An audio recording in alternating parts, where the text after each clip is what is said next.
3600 4800 5000 6800 7000 تومان. این قیمت بورسی مرغ است. مرغی که قیمتش سرعت عقاب گرفته و هر روز رکورد میزند.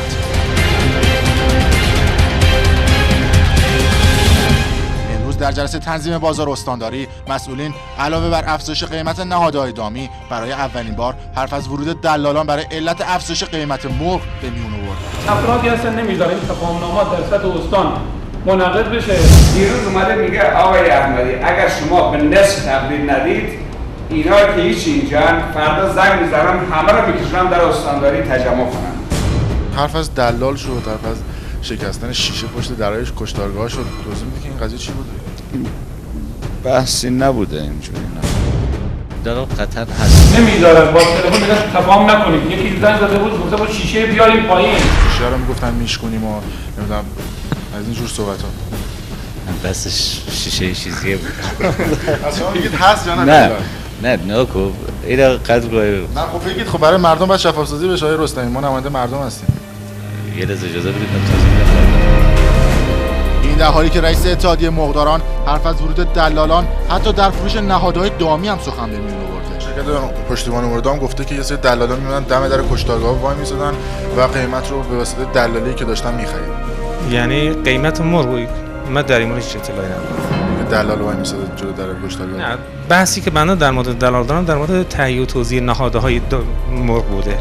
این دلال بازی‌ها باعث شده که سررشته کار از دست مسئولین خارج بشه تا جایی که در 9 ماه اخیر قیمت مرغ بر اساس آمار سایت IPT در استان کرمانشاه افزایش 100% داشته. از طرفی شرکت پشتیبانی دام و طیور و صنایع و معادن از همکاری نکردن اتحادیه مرغداران برای کاهش قیمت مرغ سخن به میون آوردند. تا با مرغدارا وارد مذاکره شدیم و در حال عقد قرارداد است. اتحادیه مگه اینا امروز ان شاءالله آمد پی قضیه که قبل نیست شما باید اول با اتحادیه صحبت بکنید تو اینکه مستقیم با رایزنی بکنید با مرغدارا. ما اول صحبت کردیم ولی چون دیر اقدام کردن ما مستقیم با مرغدارا در رابطه. جایی از اتحادیه بوده دیگه. این شمارش اسمش 2 هفته است داده دست کارش در کاهش قیمت مرغ. یعنی بله 1-2 هفته است.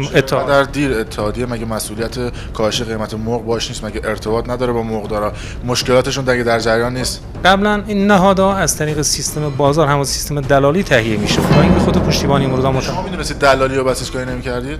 خب آخه ما توان مالی میخوایم قضیه باید ساپورت مالی بشه. دوستان باید از طریق سیستم دولتی کمک میکردن.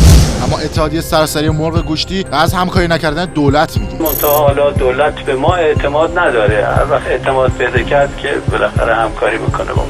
از طرفی نباید از قیمت نهادهای دامی هم غافل شد که به نوعی بر افزایش قیمت مرغ بی‌اثر نبوده. این در حالی که در جلسه تاریخ 21/4/91 استانداری برای هر مرغ 2.5 کیلوگرم سویا به قیمت 600 تومان مصوب شده. ولی مسئولین حرف دیگه ای رو اعلام میکنند. مرغی که الان تفاهمی که با خود مرغدار منعقد شده 1.5 کیلو سویا با هر کیلو 900 تومان. بر اساس تفاهمنامه سازمان صنعت معدن تجارت و اتحادیه مرغداران قیمت مصوب مرغ 4500 تومان اعلام شده. این در حالی که قیمت مرغ چند نرخ رو برای خودش دست و پا کرده و حتی مسئولین خبر از مصوبه خودشون ندارند و نتونستن قیمت مرغ رو به نرخ مصوب برسونن. قیمت مرغ الان چطوره؟ 6 تومن آقا. هفته پیش چقدر بود؟ هفته پیش حدود 7 تومن. ارزون‌تر شد. 1000 تومن ارزون‌تر شد. تا 5.5 الان دوباره رفت بالا. امروز 6 تومن. هفته پیش چقدر بود؟ هفته پیش 6700 تا 5600 آمد. دو دفعه قیمت رفته بالا. ما الان مرغی که در سطح استان کرمانشاه الان در حال حاضر توزیع میشه حدوداً 50 تنه با هر کیلو 4700 تومان داره. مصوب 4700 تومان. بریم بخشنامه داریم مال تاریخ 21/4 مصوب کرده که 4500 بقیه. مقداری را که ما داریم دخالت میکنیم و سهمیه سویا و ذرت میدیم و یارانه میدیم 4700 اون مقداری که آزاد و طرف آزاد میره سویا تامین میکنه و با هزینه‌های آزاد تامین میشه قیمتش بالا. به هر حال امروز در این جلسه باز هم قولایی داده شد. قولی برای کاهش سرعت قیمت مرغ 4500 تومانی هم که اعلام شد اونم با مقدار به زودی اعلام میشه و در اختیار مردم قرار میده. که اعلام شه 4500 زودی ها میده. اوکی یه تاریخ دقیق. بخش عمده نیاز با قیمت 4700 تومان در واقع داریم عرضه میکنیم و ان شاءالله این روند ادامه پیدا خواهد کرد. کل نیاز ان شاءالله تامین. حالا باید دید که این مصوبه چقدر میتونه به کاهش قیمت مرغ کمک کنه.